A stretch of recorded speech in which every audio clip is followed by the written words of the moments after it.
مرحبا بكم صديقاتي بوصفة جديدة من أنجح وأسهل وأسرع الحلويات في عالم الحلويات. حلا خلال 10 دقائق بنات، مو مبالغة، بس صدقا.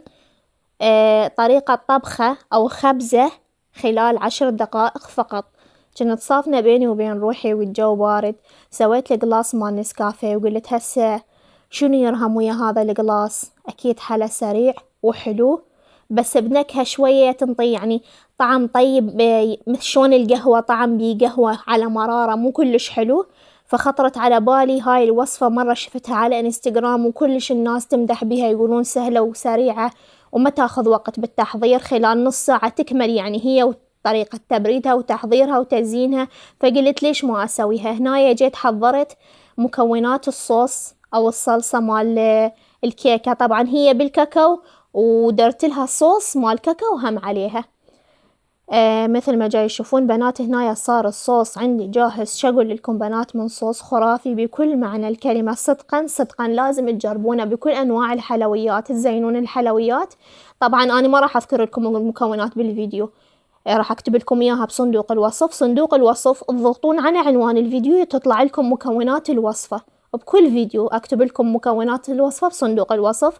هنا صار الصوص جاهز عندي حتى أخليه بالثلاجة يجمد أو يتماسك أكثر. عمود يكون جاهز إنه من تنخبز الكيكة، بس أنا أدير الصلصة عليها.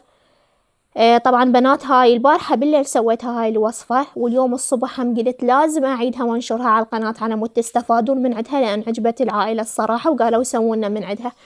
والأحلى بيها كله شنو؟ أحلى من كل هذا الشي إنه أنتي ما تدمرين مواعين، وإحنا كنا نعاني من هاي الشغلة. تسوينها بطاوة وحدة بس، يعني الطاوة احنا نقول بالعامية طاوة، احنا بعد متعارف عليه طاوة او الطنجرة على قولت اخواننا السوريين. شو نسوي؟ كل المكونات نضيفها بالطاوة ونخلطها ونحطها على الطباخ. يعني ما تدمرين مواعين وتوسخين مواعين وتحطينها بإنجانة أو محضرة طعام أو خفاق على الكهرباء وتخلطين وتهوسين. لا لا لا، كلها بهاي الطاوة مثل ما جاي يشوفون المكونات كلها قدامكم. أرجع أقول لكم بنات، راح أكتب لكم إياها بصندوق الوصف. هنا حركت زين خليط السكر والزيت والبيض، بعدين أضيف الكاكاو وأحرك الكاكاو زين ويا الخليط، وبعدين آخر شي أضيف الطحين. هي هاي الخطوات الصحيحة للكيك. هنايا مثل ما تشوفون حركت الكيك العفو الكاكاو على مود يتماسك ويتداخل ويتجانس ويا الصوص. هنا آخر شي ضفت الطحين. طبعا ما أنطيكم كمية طحين أبد، وما أعرف أنا إيش قد خليت طحين، وأصدمكم أكثر بنات، هذا طحين حصة مو طحين صفر، والكيكة صارت ولا أروع. يعني المكونات أصلا ما تكلف. الكاكاو، الطوز، الباودر احنا كلنا عندنا دائما يتواجد عندنا بالكاونتر بالشتا لقيته، والبيض بالثلاجة موجود، والمكونات كلها موجودة عندي. جبت الطاوة خليتها على الطبخ، سويت حلا سريع وسهل والكل فرح بيه، التمة والعائلة عليه. وبعد ما عندك حجة انه انتو تقولين الكيك يراد له خلق وواهز وواهس العفو وفرن وهاي السوالف. لا لا لا، شوفي نفس هالطاوة لا وسخت ولا أبد، خليت قبغ عليها على مود تستوي على البخار. بنات ما طولت عندي 15 دقيقة ونفشت، يعني اختبرت الاستواء مالتها خلال 15 دقيقة، هي مستوية تماما مثل ما تشوفون. هنا استوت عندي، خليتها تبرد شوية 5 دقايق. والصوص اني اوريدي مجهزته، خلته بالفريز، بديت بيه مسبقا. بس بردت عندي شوية، هاي البخار اختفى، درت الصلصة عليها وصارت جاهزة عندي الكيكة. الصلصة هاي خرافية بنات، شقول لكم عبالك نوتيلا جاهزة. لازم تجربون هالمكونات مال الصلصة، راح اخلي لكم اياها وحد، وبعدين مكونات الكيكة وحد. شوفوا بنات قوامها ايش قد حلو. هذا الزيت ينطيها هيجي قوام.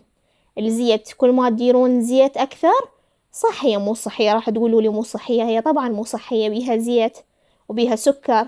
فاحنا يعني مثل ما نقول بالعامية بالسنة حسنة نسوي هيجي شغلات. مو دائما اسوي كيك اني، بس سبحان الله البارحة لانسى قاعدين هيك قاعدين جاي يشربون شاي، سويت لهم اياه خلال ربع ساعة جبتها قدامهم، قالوا شو هاي بسرعة صارت. فقلت ما دام حبوها خلي ثاني يوم اعيد لهم اياه، وحتى هم يستفادون متابعاتي على القناة ويجربوها. ان شاء الله تجربوها وتعجبكم بنات. هنا طبعا كلكم تعرفون القطعة الاولى لازم تصير من نصيب دنيز، ما بيها مجال، ما بيها هاي نقاش. القطعة الاولى دائما تروح الدنيز، تفرض نفسها. القطعة الثانية راح تكون للقناة تجربة. طبعا راح أتذوق. طبعا بنات ما أعرف أني قايلت لكم قبل أو لا، هذا السر، إنه أني أتذوق الحلويات فقط. هاي الثانيتين اللي بالفيديو أني الحلويات العفو قمت أسحق، ما أتقرب لها نهائيا أو مو من عشاقها. كلش أحب أسوي حلويات وأعتني بيها وأتزين بيها، بس ما أحب أبد آكلها. وانتهى فيديونا اللي هنا بنات.